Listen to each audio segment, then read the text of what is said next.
usual quality service. Losing a loved one is hard. It can be heartbreaking not being able to pay your final respect. Let us help. Have you considered live streaming? Livestream 758 can help bring the funeral to you in the comfort of your home. Call or WhatsApp us today at 758-519-9279. All streams will be broadcast on Facebook and YouTube. Watch on your phone, computer, or television. Livestream 758, here when you can't be. Casualty 911, 10 a.m. to 11 a.m. with the consultant. Health is not merely the absence of diseases. It is your social, economic, physical, spiritual, and mental well-being. Just imagine you on 88.5 Sufra FM, talking, questioning, sharing your experience, information, education, entertainment, news, instructions, advice on diabetes, high blood pressure, strokes, menopause, AIDS, pregnancy, sex. Sex? Did you say sex? As prescribed, take your medication, exercise, and diet. On 88.5 Sufra FM, tell a friend, call your neighbor. Casualty 911 is on. The public is hereby informed of the regulations for the suffragette. 6 minutes after the hour of 10 a.m. This is where we say good morning to you. Welcome inside another edition of Casualty 911, Monday's edition. Of course, it's the 26th of September. Slowly saying goodbye to September. Eh? So, of course, you know they're here with us this morning inside Casualty 911. Good morning. Let me say good morning to Fawn and, of course, Miss Wilson. All right? Good morning. Welcome inside again. Thank you, Erlen. Erlen is so full of energy this morning. Yeah. Good morning to our listeners. It's a pleasure to be here with you again. I wasn't here last week, and I'm sure you had a very good time with Louisa talking about mental health. I hope everybody who was listening got something out of it. Remember that our health, as we say, is not just the absence of disease, and it includes physical and mental health. I would like to say a special good morning to all the students and teachers who are at home this morning, having a day indoors at home. Hopefully that you can relax, catch up on some homework for the students. Those of you who know you had stuff to do for SBAs, and you say thank you for that day at home, because you know the teachers would have come down on you this morning. Please try to catch up. Don't get latched on to the phones. And to the teachers, enjoy your time. Relax. Yes, there may be things you need to catch up with, but relax, listen to our program, and then you can get on with the day. Thank you to our bus drivers who may be listening, our market vendors, the business places. Special mention, of course, although it's not Louisa giving that special good morning, but special good morning to the staff of M&C who are always listening. Thank you for listening in, and I hope that all of you listening this morning will participate. If you have any questions, please feel free to ask. This morning we will be... Have I left out anybody, Louisa? The caregivers and Canneries residents. Caregivers, Canneries residents, and Choiseul residents too, I suppose, because after all... Nous tous les deux, c'est Jean Choiseul, nous pas ça quitter Jean Choiseul dehors. Proud Choiselians. So, this morning we will be talking about a condition that you may have heard a little bit about, particularly in the last couple of weeks: hand, foot, and mouth disease. It is not a new disease to us. However, those who may have experienced it, who may have suffered from that condition, who may have children who suffered from that condition, you would be aware of some of the signs and symptoms and how to manage and all of that. But for the rest of you, it may be new. So we will be sharing some information on hand, foot, and mouth disease this morning. So Louisa, take it away. Thank you, Fawn. I must admit, during the past week, you heard community members talk about the hand, foot, and mouth disease, and you know how easily it is spread in our daycare centers and our preschools. And these are things we have to be mindful of, and sometimes we as health professionals just observe what is happening in our community and how community members react to such. And it is so important that persons are mindful. Before I start, it is so important that persons are mindful when we have these diseases, you know, reoccurring.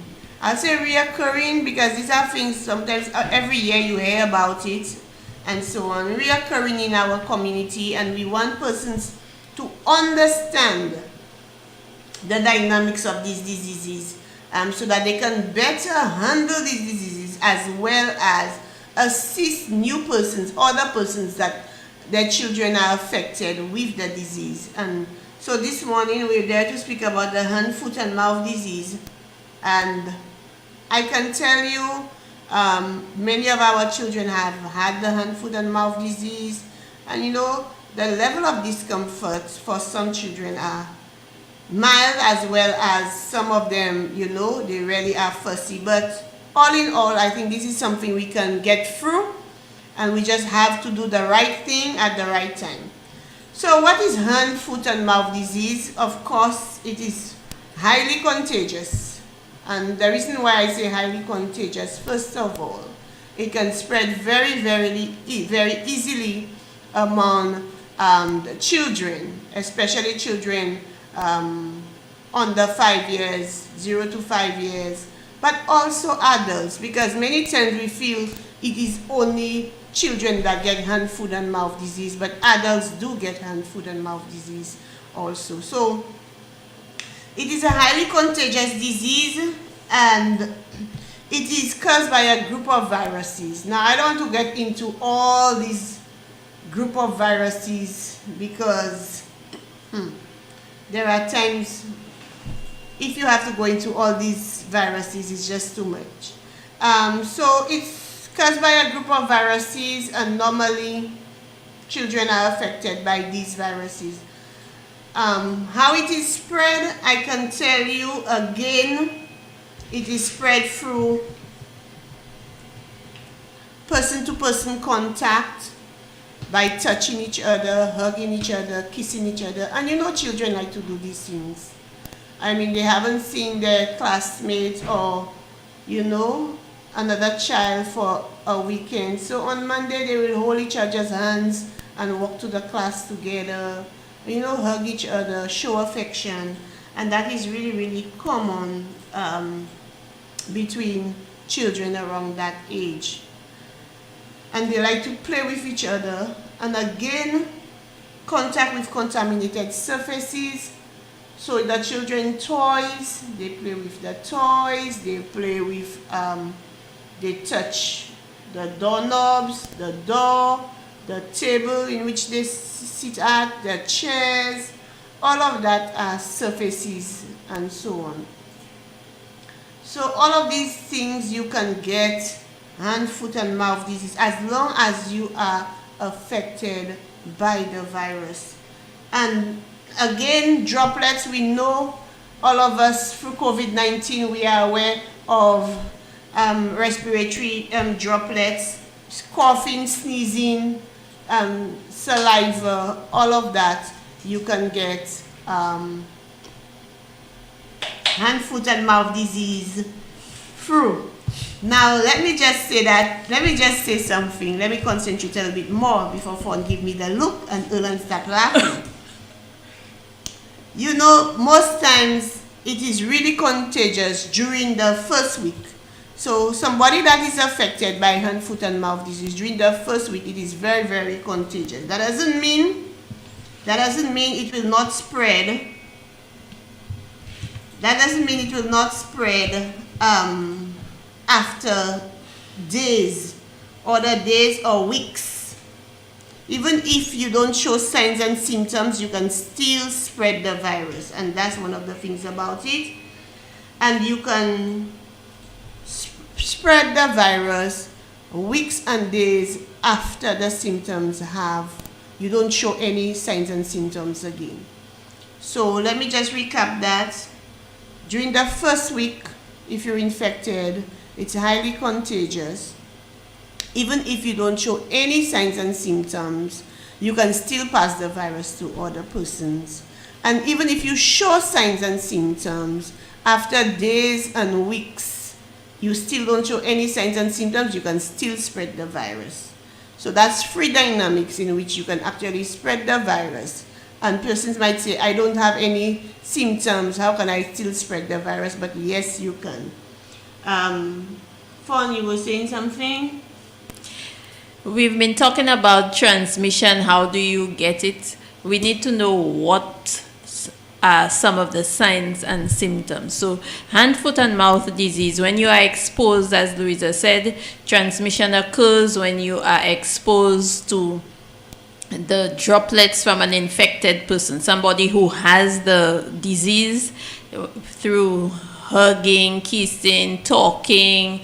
You get exposed to these droplets. And also there are other bodily fluids and so on. So for example, the signs and symptoms may start off as a flu. So the child may feel unwell, may have a fever, 38 degrees Celsius. Don't ask me what it is in Fahrenheit, I cannot recall. I think it's 101, something of the sort.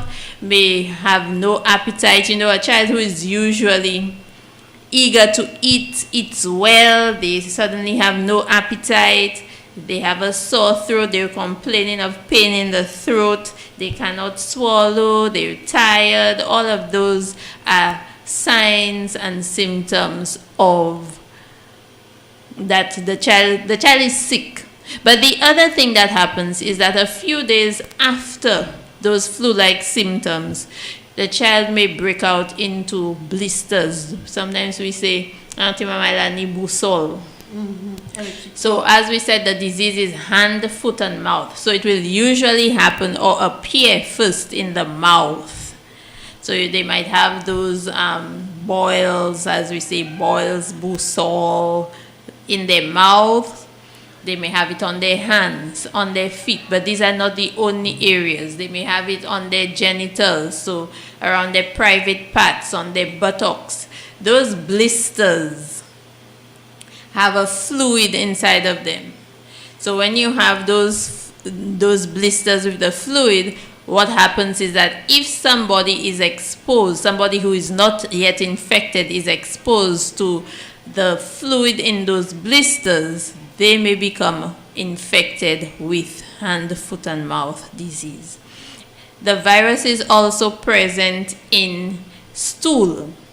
So if you have a very young child who has hand, foot, and mouth disease, when you're cleaning up that child, you're at risk of exposure. So anybody who is dealing with the child's stool or maybe exposed to the child's stool for some reason, as Louisa mentioned to you, it could be that the stool got onto a surface, it's not cleaned and disinfected, and somebody else touches, so that indirect exposure from an object could also lead to that person becoming infected with hand, foot, and mouth. So, since we know the signs and the symptoms, we are asking adults to be very vigilant, to pay attention, to look at the child, pay attention to your child, so that if the child is suddenly not eating, you would notice the change. That we don't get too busy in our lives or decide, I know that's a very common argument. Say, même si malade, c'est là n'a évolué because men ça fait moi pour moi fait. Basically. Please pay attention. That disease is best managed at home because Louisa mentioned to you The children rub upon each other a lot. They play with the same toys. They use the same desks and chairs, and even though they have their own, they will always mix. And in an environment where they are in close contact and close proximity, it's much easier for those very contagious diseases to spread. So it's best if a child is infected that you keep the child at home. As Louisa mentioned, it mostly affects children 5 years and under, but it also affects older children and adults. So pay attention, look out for those signs and symptoms so that you know how to best manage. Okay? If the child is suffering from hand, foot, and mouth disease, there are a number of things you can do to try to ease the discomfort.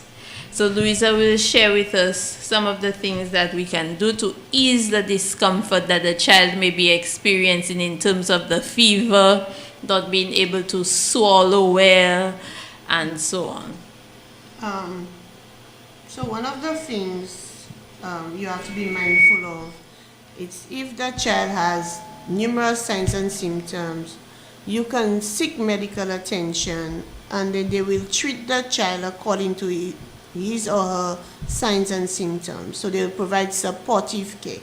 But if at home you realize that the child has fever, you can use the paracetamol. You must not use aspirins.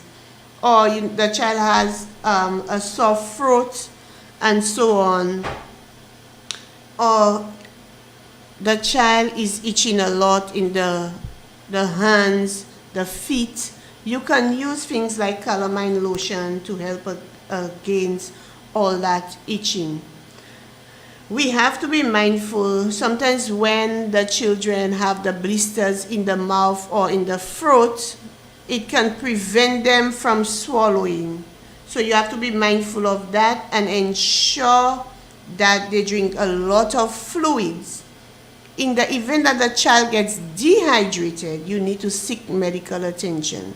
So that's one of the things. Sometimes the children have the blisters in the throat, and it makes it very difficult for them to eat because it's very painful.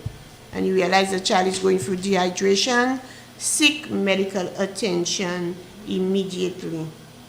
But before we even get to the point of being dehydrated, if you realize the child is not eating, the least you can do is to make sure that the child is getting a lot of water. Fluid, yeah. When we say fluid, sometimes you may decide you want to give them lime juice because they have flu-like symptoms. You want to give them lime juice and sour orange. Remember, the throat and the mouth, you have those blisters. When you have a cut on your hand and you happen to squeeze a little lime on that cut, what does it feel like?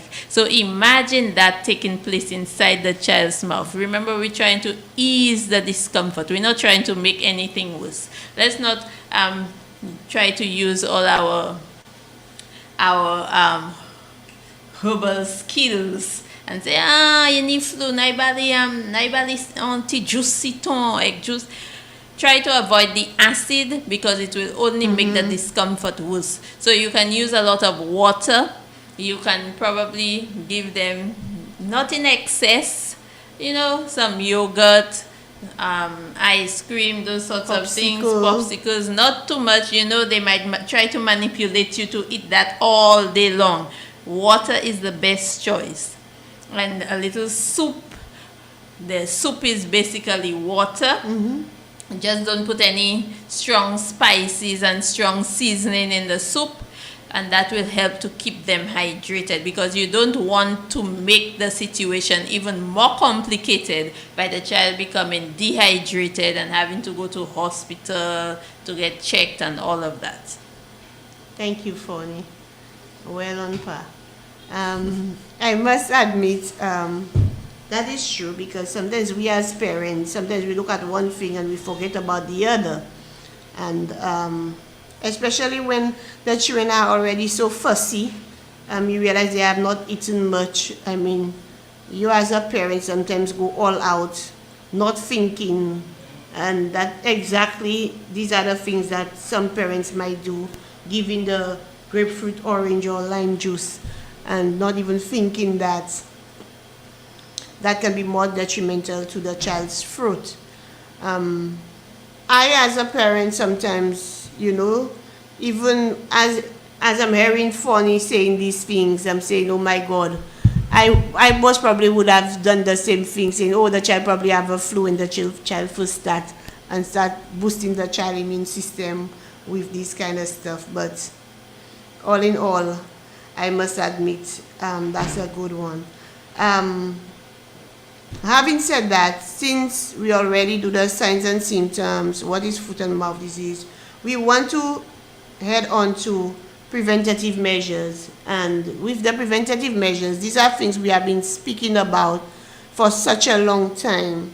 The hand washing practices, and you must ensure that you wash your hands with soap and clean water. And in the event that you do not have soap and clean water, you use hand sanitizer. And again, it comes down if you have blisters on your hands and you have to use the sanitizer. Sanitizers are made up of a high alcohol content. You have to be mindful of all of that also. Nothing beats clean water and soap for hand washing. And these are the things that you have to be mindful of.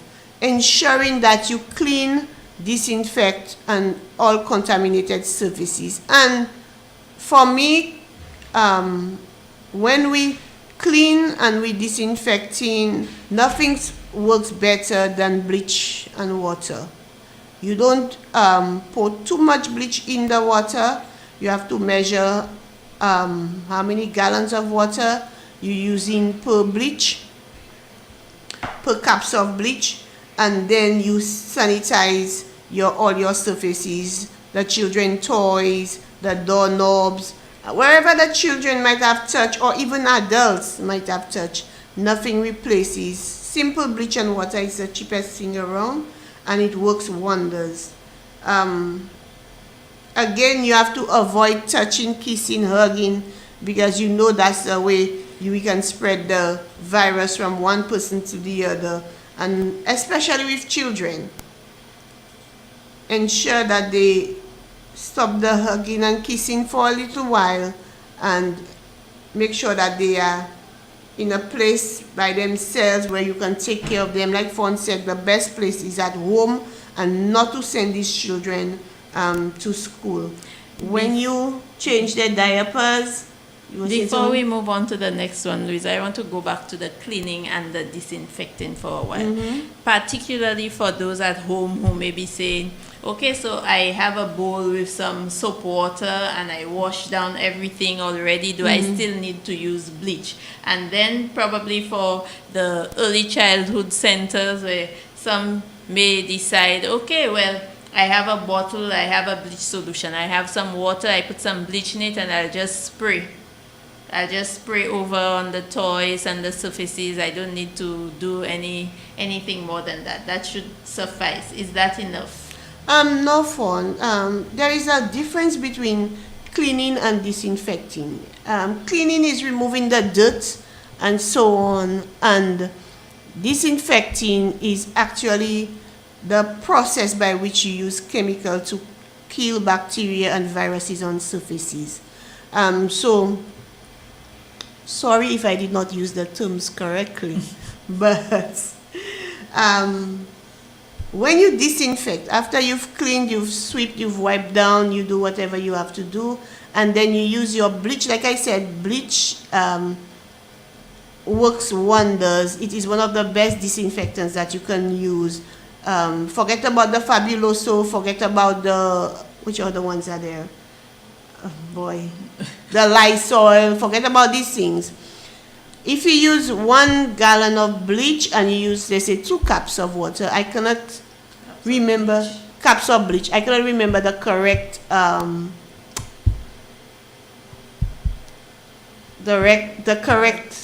solution for it. But if you say use 1 gallon of water and use 2 cups of bleach, then you wipe down the surfaces. Do not mix the disinfectant with the bleach. What it does, it breaks down the active ingredient in the disinfectant.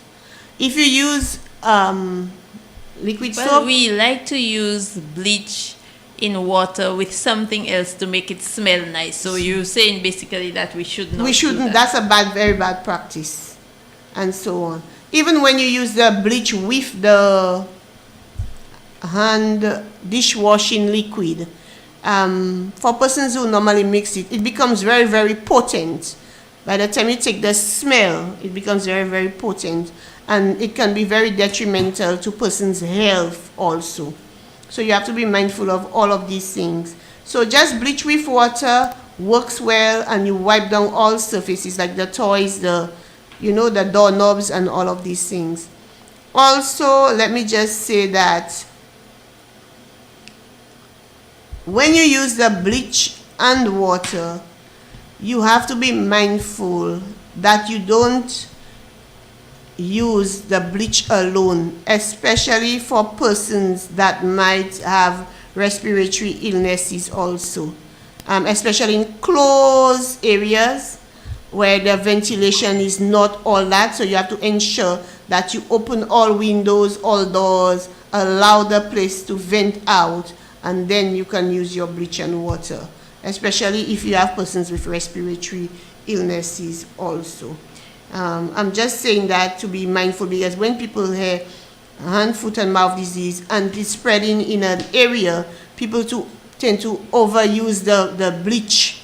So they end up putting more bleach than water, and it's so strong, the smell is so strong. By the time you stay on the road, you can actually take the smell of the bleach. You have to ensure, for the persons that are doing that or practicing such, they need to ensure that they open all doors and windows so that the place can be properly ventilated.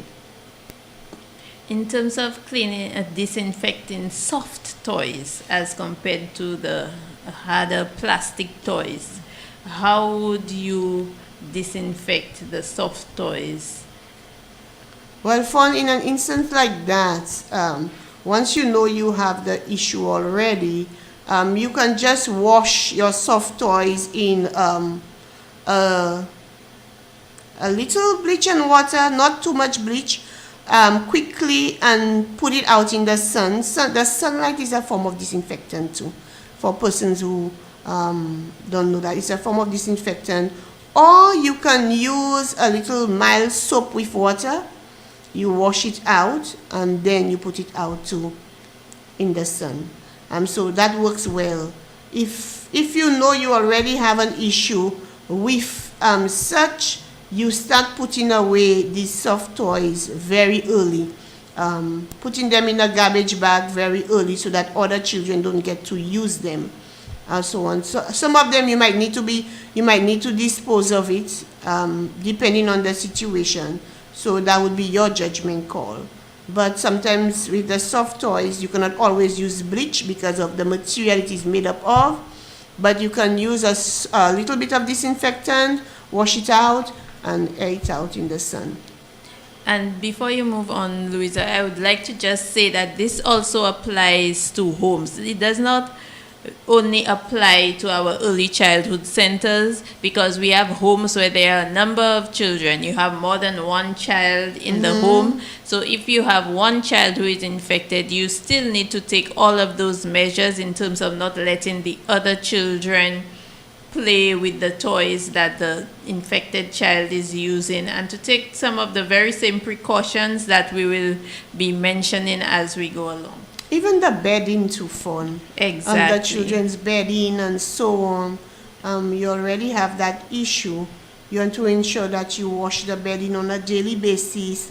You air out the rooms. You disinfect the rooms and so on.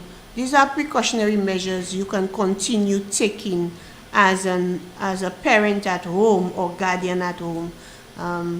So these are things you can do to prevent the spread of hand, foot, and mouth disease, because some children might not show the signs and symptoms, but yet still they can still pass on the virus. So you have to take necessary precautions all the way, especially if you know they come from a setting where there were cases of hand, foot, and mouth disease. Okay, Fawn? Yes, thank you, Louisa. You're welcome. You really put me on the spot, making me use all my environmental health. I want the listening public to know all the details and specifics. All my environmental health knowledge. And I know you're well placed to explain. I must admit, I did not expect that. Also, we speak about precautionary measures and the use of tissues and you call it the pamper, the disposable diapers, the way you dispose of it. All of that are important in not only the daycare setting, like Fawn said, the early childhood centers, but also at home. We have to be mindful of all these things and what we do at home, at the early childhood centers, and even the kindergarten, the schools now. You know, the children are still vulnerable. Since you mentioned tissue, I'll just bring in a little point here.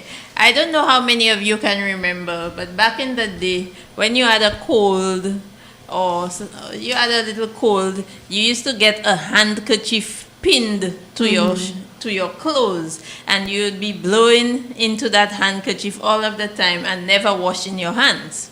That's basically how we did it. But right now, we know much better. We know that that is just not sanitary.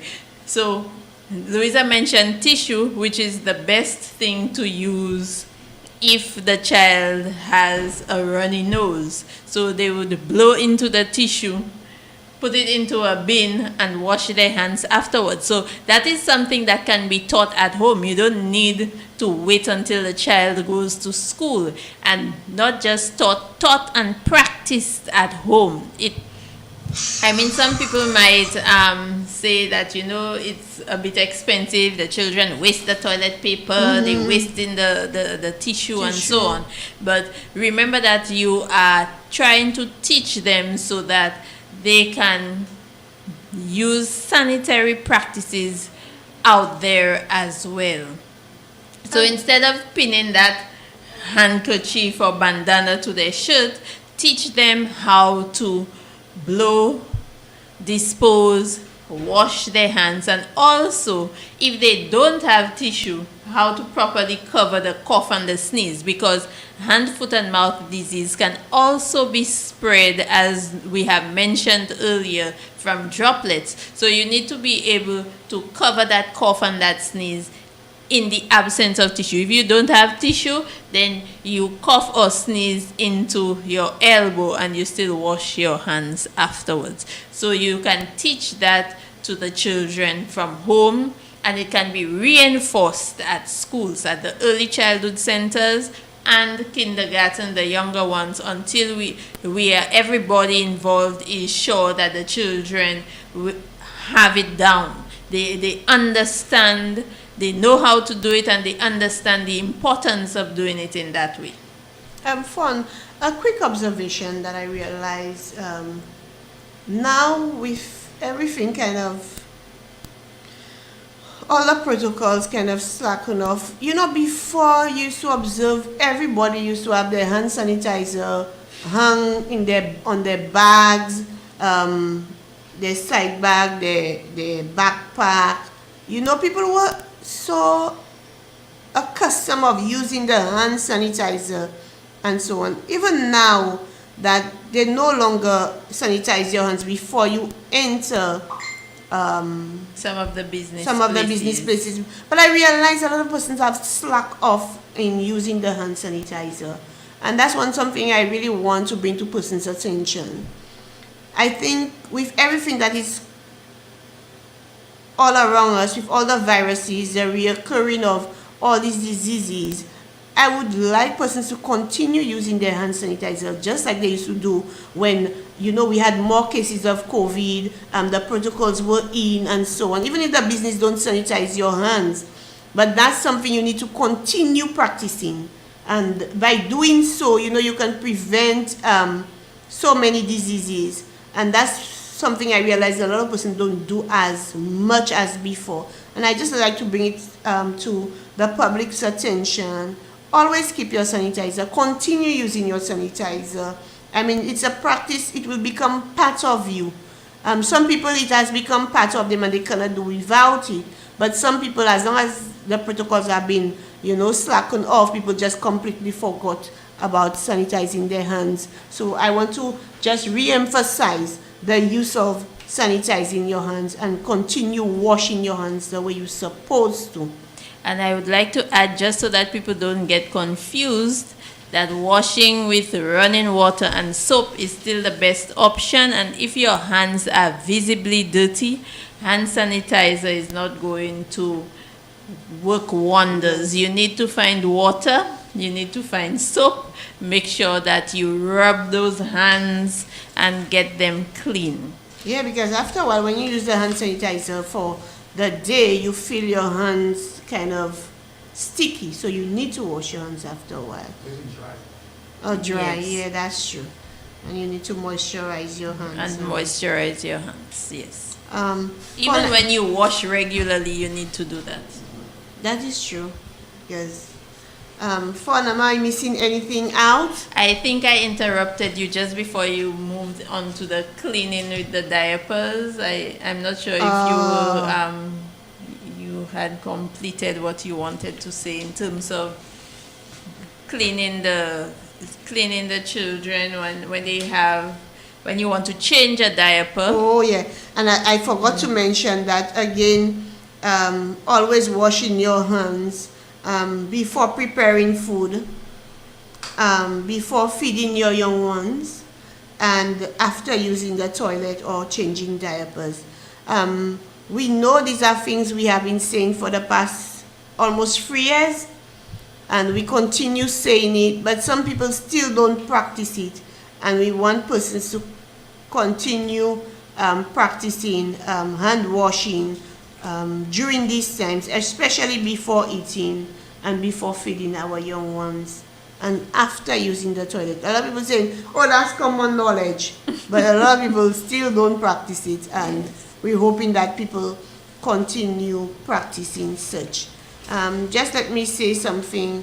I saw you had something about the 7 to 10 days. Yes, I did. What about the 7 to 10 days, Louisa? So I'm just saying, maybe that's a point that missed out. Yes. I'm seeing it right here. I'm seeing it right here, and I'm seeing it on your Yes, so within 7 to 10 days, usually hand, foot, and mouth will clear up within that period of time. However,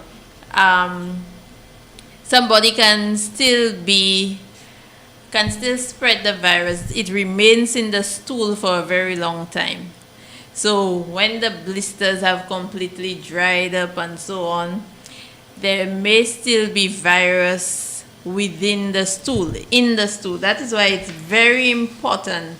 That point Louisa made about washing your hands after you have changed the diaper and you have dealt with the stool of an infected child. It's very important because the virus is in the stool even beyond the time when the blisters have gone. So you need to practice those, practice that hand washing after dealing with stool.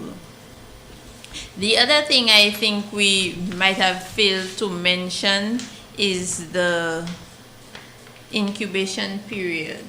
So usually within 3 to 7 days of exposure to the virus is usually when you would start to see the first signs and symptoms of hand, foot, and mouth disease. So if, for example, sometimes we like to be a little bit dramatic.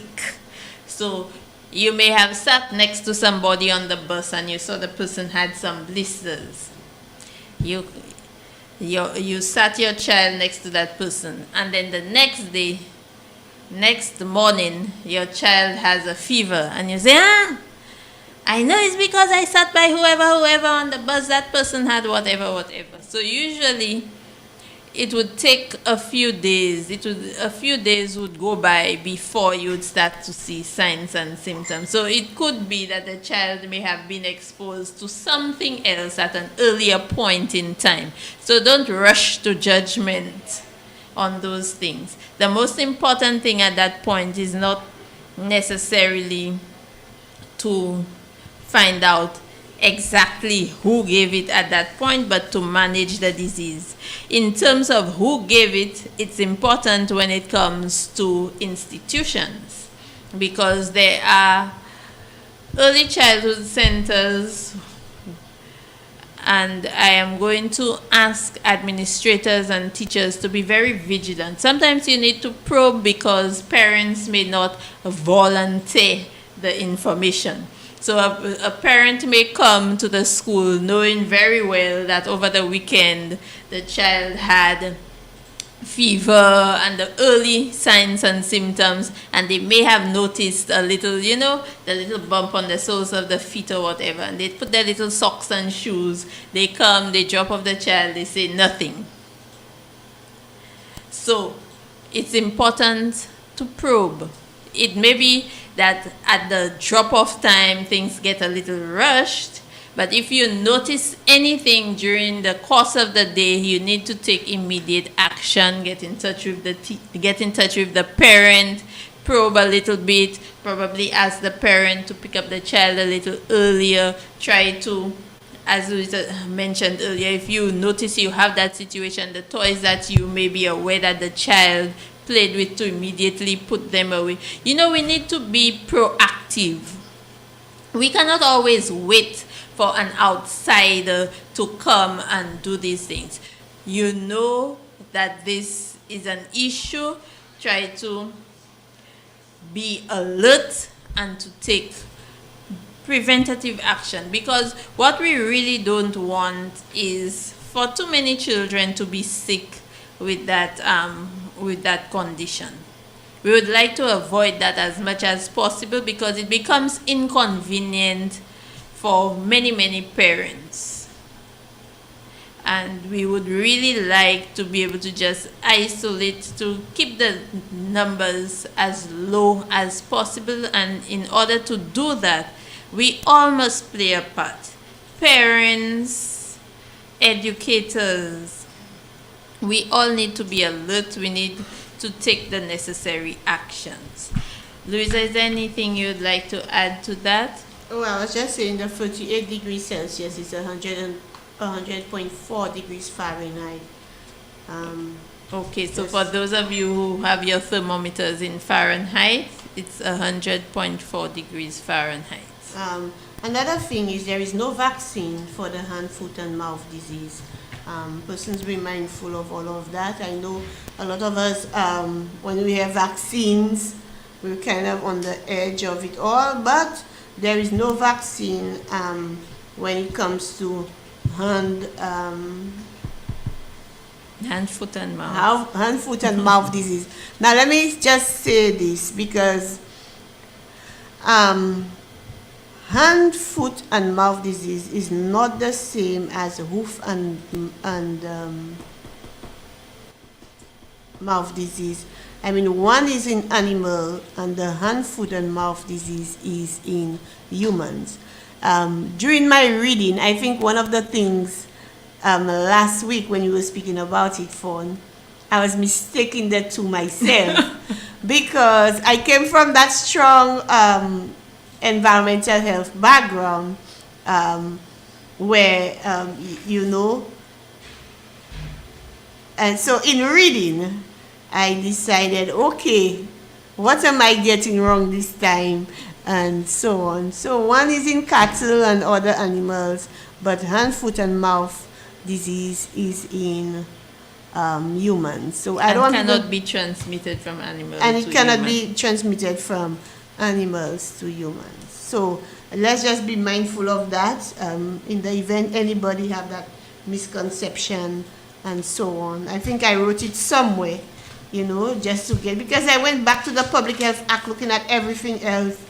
And so, having said that, for persons that might have that misconception, We just want to clear the air on this. Before I think our time is almost ending, we just want to say, please again, we do not want the stigma attached to people's children. I mean, today it can be your child that has it, tomorrow it can be my child.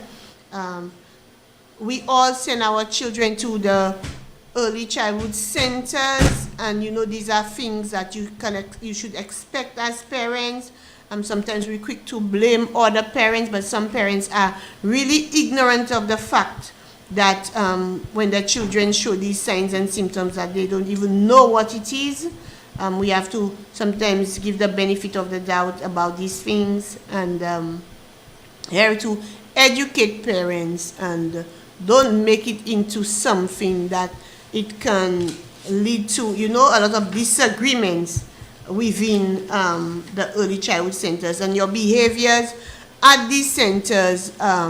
The children are seeing these behaviors. So just because my child came and my child had signs and symptoms and I sent my child to school, that doesn't mean you should target me as a parent. Sometimes me as a parent, somebody like me might be really ignorant about, the early signs of hand, foot, and mouth disease. So please, another thing I want to be mindful of, if you know your child has hand, foot, and mouth disease, do not come with that saying, "Pam mweki by child a hish mweli, so mamele se hish lot mun henni."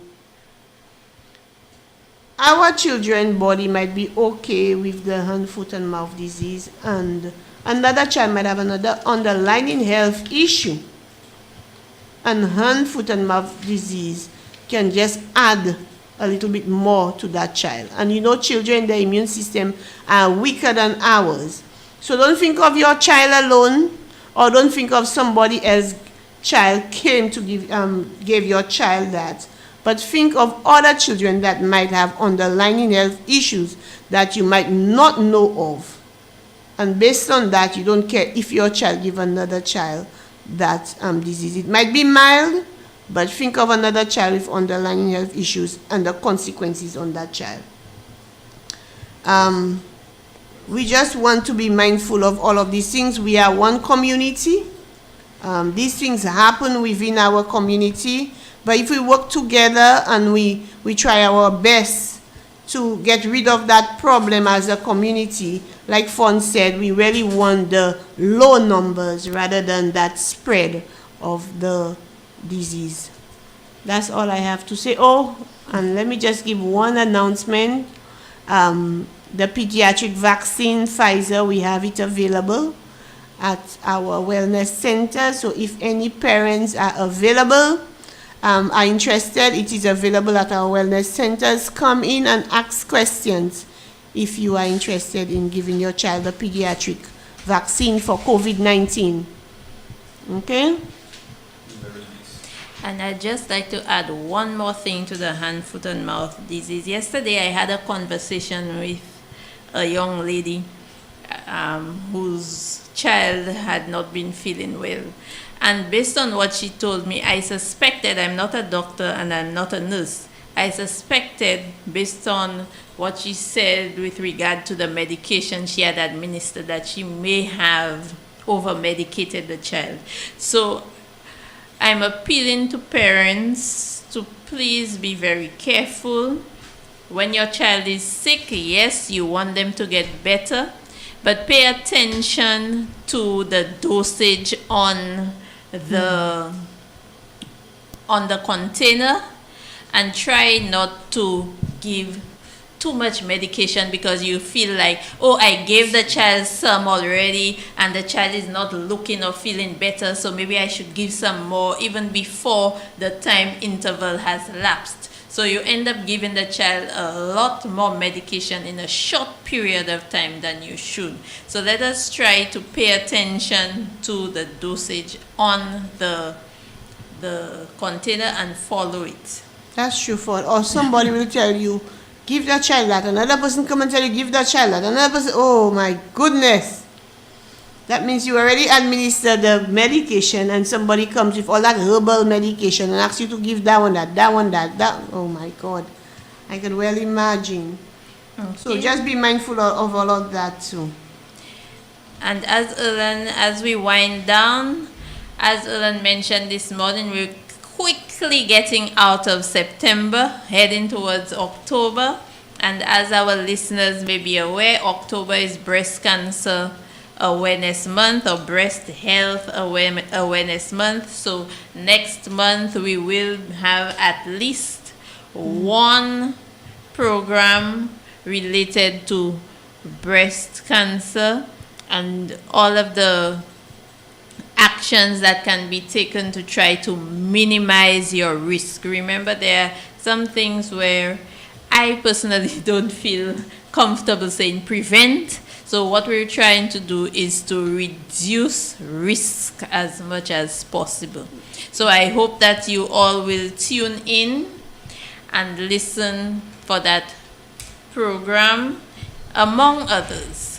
Yeah, it's Global Mental Health Awareness Month also. So we will be dealing with all of those issues next month in October.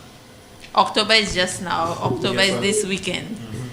Really? Saturday? Yes. I didn't October realize that. starts this weekend. October is your month, Erlen?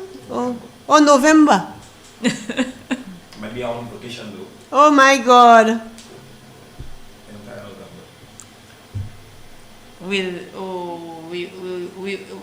How will we handle that? I don't know. Someone is gonna be sitting. Oh, November is your month. Yes, sir. Anyways, we come to the end, right? Yes. Okay, folks, till next time, God's willing, taking care of yourself and others. Again, if it's a Monday, tune in for Casualty 911 between the hours of 10 and, of course, 11 a.m. Again, I want to thank both you ladies for coming here and, of course, disseminating information this morning. Thank you, Erlen. Always a pleasure. Have yourself an amazing day, likewise week. Hey, here's your thought of the day. All right, folks? Normally at 11 o'clock, we bring your photo. So here's your thought of the day. Most people don't want to be part of the process. They just want to be part of the outcome. But the process is where you figure out who's worth being part of the outcome. Very good. Well said. Again, I don't know who needs to hear this, but listen.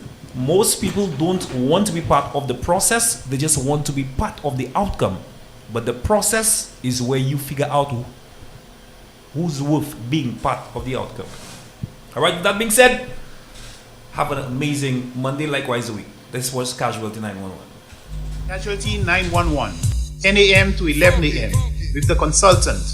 Health is not merely the absence of diseases. It is your social